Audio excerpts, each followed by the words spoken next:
Bonjour à toutes et tous, merci d'être avec nous de si bon matin.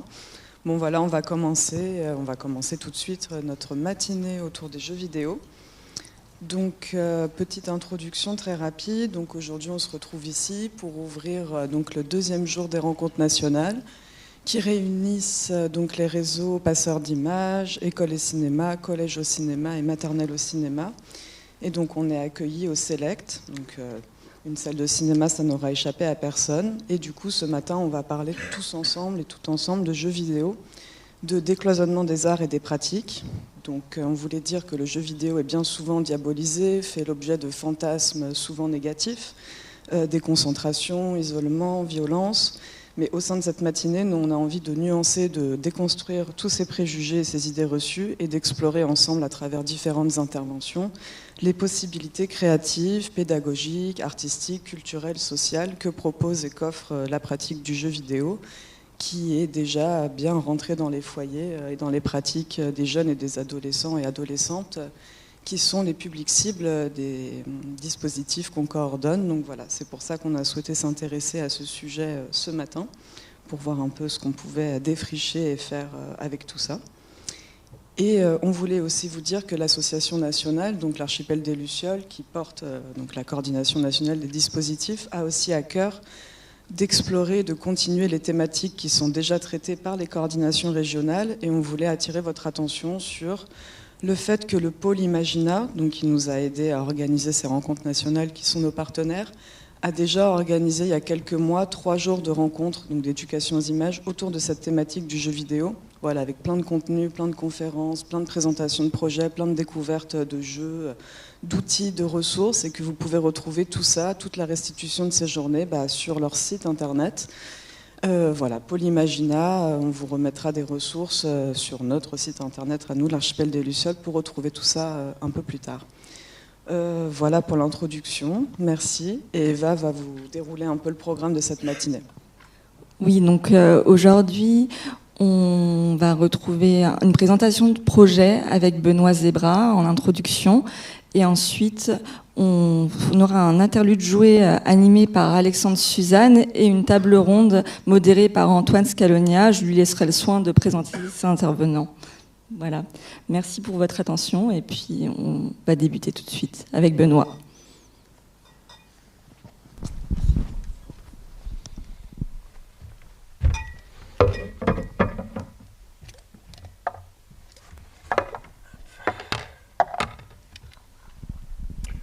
Donc bonjour à toutes et à tous.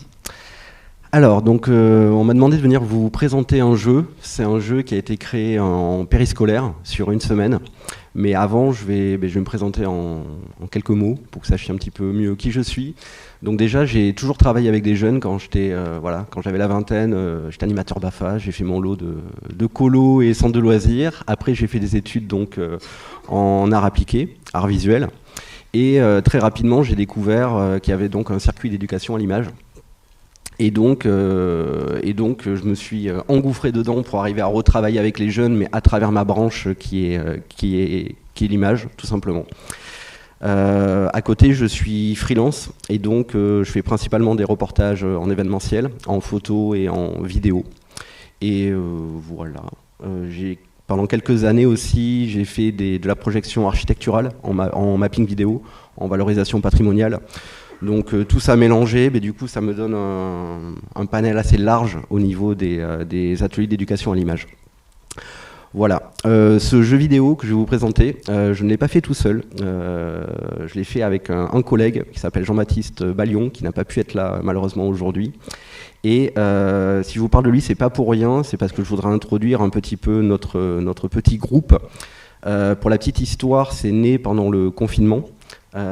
Comme beaucoup de freelance, du coup tout s'est arrêté, donc tout ce qui était événementiel, il n'y avait plus rien. Les écoles étaient fermées et j'ai toujours eu, on va dire, un équilibre entre l'éducation et la production d'images pour des clients. Et donc, du coup, le confinement, ça a été pour moi l'occasion de sortir plein de trucs que j'avais au fond des tiroirs et de les poser un petit peu plus clairement et de me dire qu'en fait, je voulais passer aujourd'hui le plus clair de mon temps sur le volet éducation.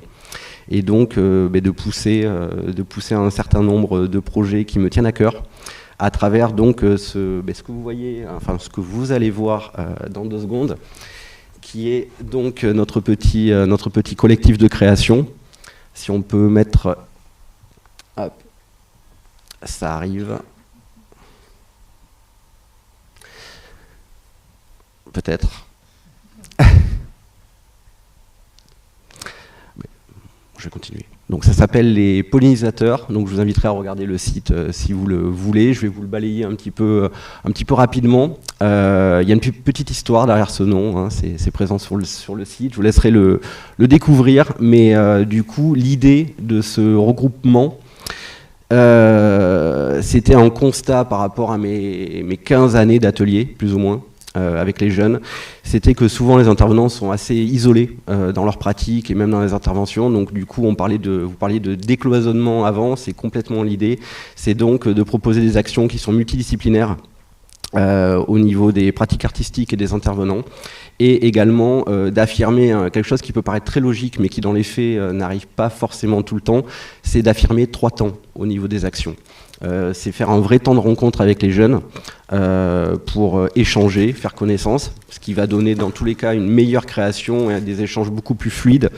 La création, donc là c'est ce que je vais vous montrer après, et la valorisation. Et même si tout le monde est d'accord pour dire qu'il faut faire des valorisations, malheureusement très souvent ça passe un peu à la trappe, et depuis le Covid ça manque pas mal. Donc voilà. Pour la petite présentation. Au niveau des thématiques, concrètement, tous les projets qu'il y a sur le site, ça tourne autour de l'image, mais selon les associations d'artistes. Là, vous allez voir avec un développeur, parce que moi, c'est pas ma case. Moi, je suis plutôt sur la narration et sur l'image. Mais des fois, ça peut être avec une comédienne voix off, avec une philosophe, avec un sculpteur, avec une auteure. Voilà, tout dépend des projets. On en arrive donc à la raison de ma venue. C'est une thématique qui s'appelle, qu'on a appelée donc c'est pas du jeu. Donc l'idée c'est de mixer éducation artistique et initiation à la programmation. Et donc on s'est attaqué à l'adaptation de mini-jeux. Je dis bien mini parce qu'on fait ça en une semaine. Hein, c'est déjà un beau défi d'arriver à pondre un petit jeu en une semaine. Voilà. Donc concrètement, ces 3 temps, ils sont toujours présents. Hein. On commence d'abord par la rencontre, mais là du coup on l'a appelé la sensibilisation. Concrètement, en fait, juste on prend vraiment le temps de parler avec les jeunes pour savoir à quoi ils jouent. On leur dit aussi à quoi on joue, et puis on essaie de comprendre un peu mieux leur pratique en essayant de leur faire comprendre que c'est très bien, ça peut développer plein de compétences, mais que les jeux concrètement prennent de plus en plus de temps dans les gros jeux qui existent, et que le temps qu'ils mettent là-dedans, ils ne le mettront pas ailleurs. Donc essayer de nuancer un petit peu tout ça. Concrètement, ce jeu, c'est, on a un volet narration, un volet algorithmie, donc initiation, et aussi un volet design graphique et sonore, donc c'est ce que je vais vous montrer tout de suite. Donc le projet s'appelle « Laisse ma forêt tranquille ». L'idée sur la création de mini-jeux, même s'ils sont très simples, très, très minimalistes, et c'est l'idée, on veut les attaquer comme la création d'un mini-film. Et donc moi j'ai un bagage de graphisme, et donc du coup c'est important de prendre le temps de trouver un bon nom, de faire un petit logo, de faire une amorce de charte graphique, et tout ça en fait ça donne un cadre pour toute la suite de la création. Ce projet, celui-là c'était le premier, et donc comme on voulait garder une trace de la création, parce que quand on voit le résultat, on ne se rend pas forcément compte des étapes. Du coup, en une semaine, on a réussi à faire un mini cours qui montre les coulisses, et puis après, je vous montre le jeu. Donc les enfants ont mis en scène un petit peu les coulisses de création. Donc je vais vous montrer, cette petite vidéo qui dure 3 petites minutes, et après, je vous montre, c'était pas revenu au début, et après, je vous montre le jeu. Hop.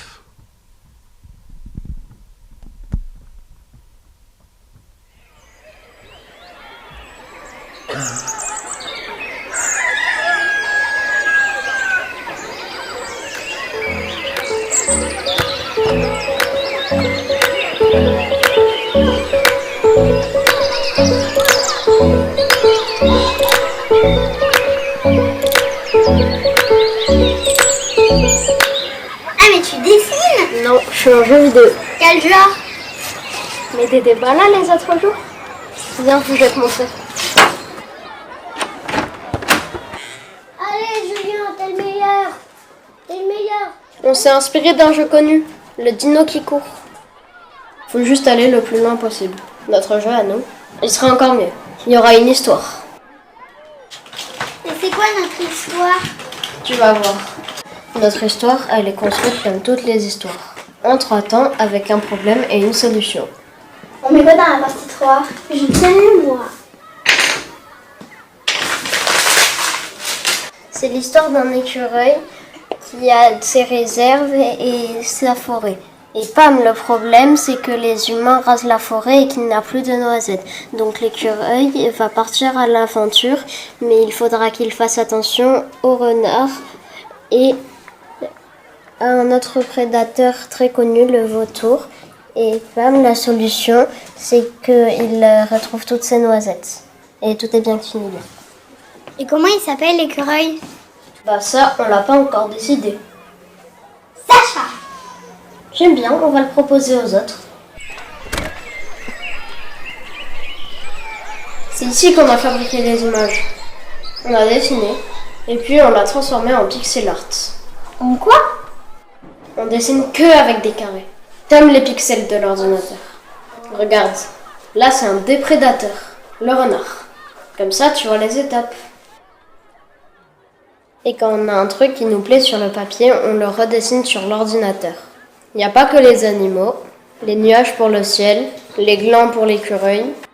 Il y a plein de trucs à créer. Comment vous avez fait pour mettre tout ça dans le jeu? Avec un logiciel pour apprendre la programmation, viens voir. Ça, c'est pour commencer. Tu vois le chat? Oui. Bah, pour le faire bouger, faut emboîter des blocs juste là, pour dire exactement ce qu'on veut qu'il fasse. Avec ça, je peux juste te faire avancer. Ok. Et ça, c'est notre jeu. Oh là là, ça a l'air compliqué ton truc. Bah, pas tant que ça, hein. C'est quand qu'on y joue? On va faire une compète juste après le goûter. Chouette, on va pouvoir aider Sacha. Carrément.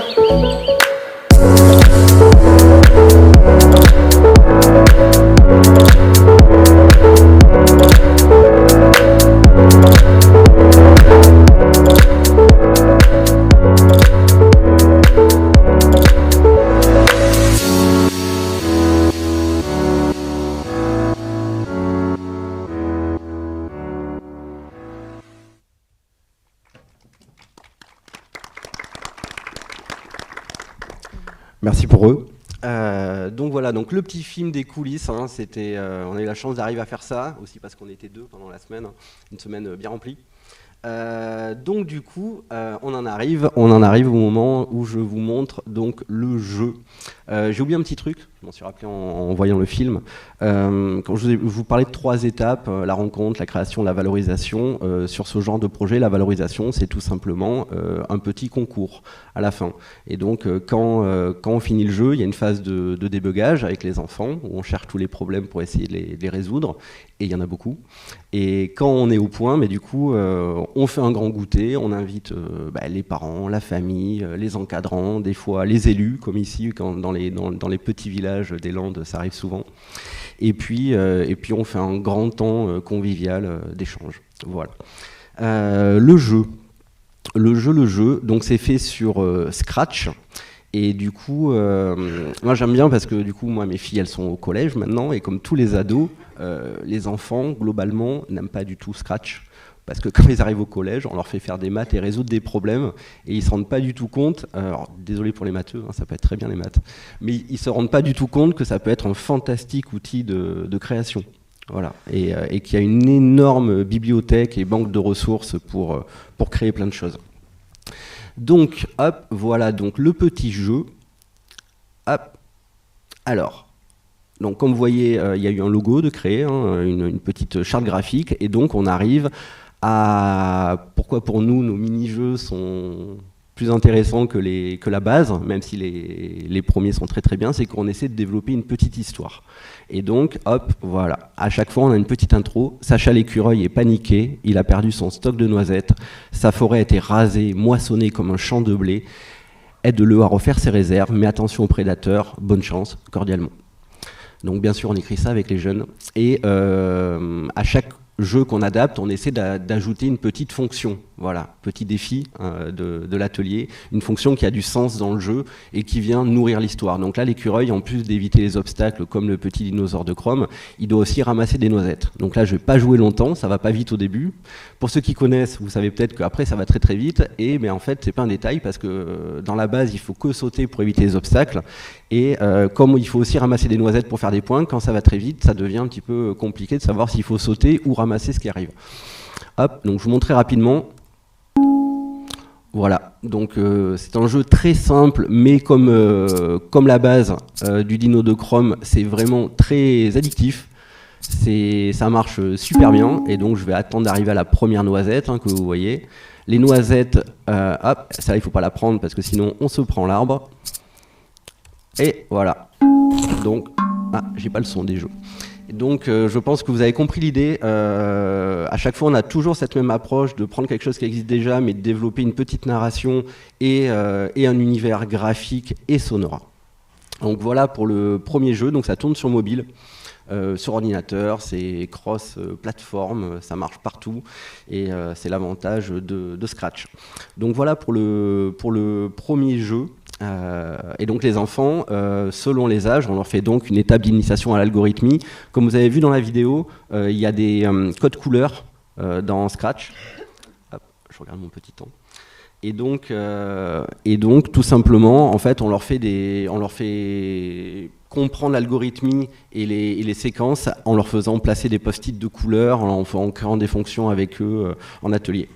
Donc voilà pour le premier jeu. Et donc, j'en ai un autre à vous présenter. Donc là, c'est en avant-première. Celui-là, il n'est pas sur le site, on vient juste de le faire. Et comme ce jeu est quand même assez facile au démarrage, on a eu envie de s'attaquer à un autre jeu qui, lui, est réputé pour être très dur. Donc, ça s'appelle Flappy Bird. Je ne sais pas si vous connaissez. C'est un jeu donc très connu sur mobile où on a donc un petit oiseau qui doit éviter les tuyaux et il est très simple mais il est vraiment très dur et donc on a décidé de l'adapter dans la même logique, dans la même approche par rapport à ce que vous avez vu sur le jeu d'avant. Donc là il ne faut pas aider Sacha mais il faut aider Luna. Hop, je vous le montre rapidement. Hop, il va falloir le petit son du jeu. Hop.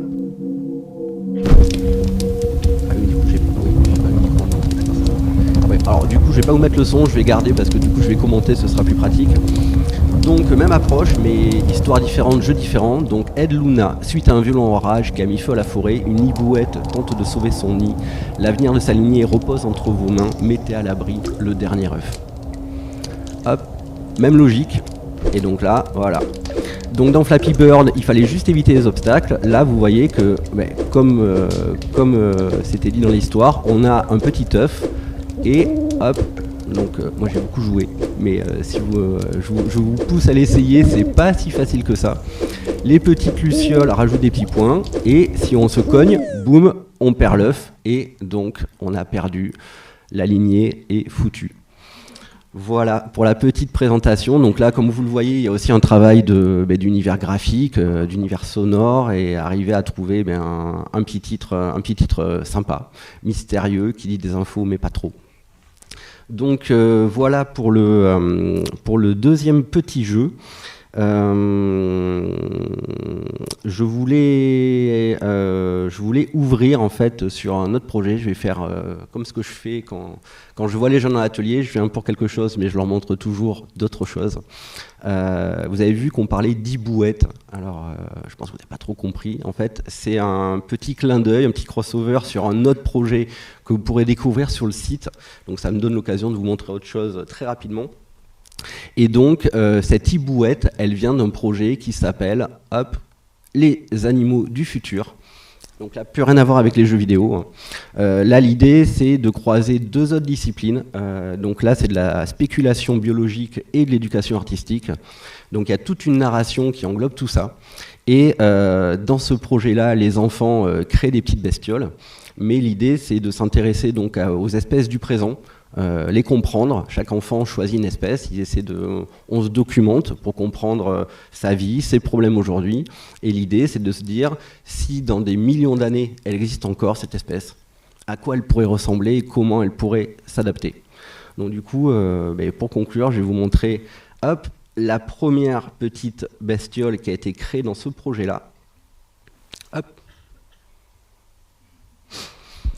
Donc je ne vais pas pouvoir vous raconter toute l'histoire, je vous invite à aller découvrir tout ça sur le site. En très très rapide, vous savez qu'il y a très longtemps, les continents étaient tous rassemblés, c'était la Pangée.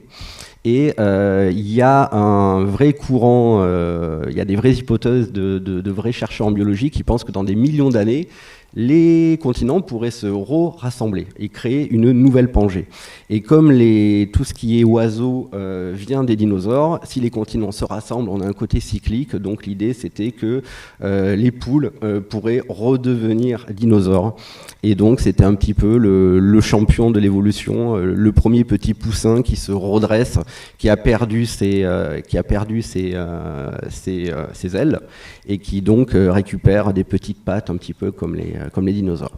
Voilà, tout ça c'est englobé dans une narration.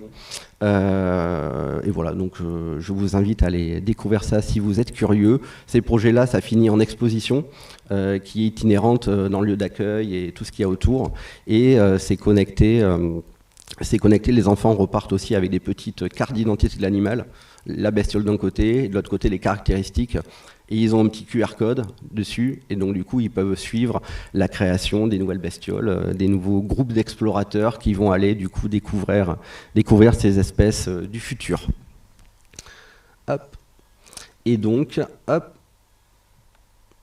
Voilà, moi je vais m'arrêter là. Vous avez le petit lien du site, mon petit numéro. On peut aussi discuter après ensemble si vous le désirez. Je ne sais pas si vous avez des questions, ce sera peut-être après. Je pense qu'au niveau temps, on est bon. On est bon, ok. Donc écoutez, c'est avec grand plaisir si vous voulez qu'on échange en sortant ou autour d'un café. Je vous remercie beaucoup.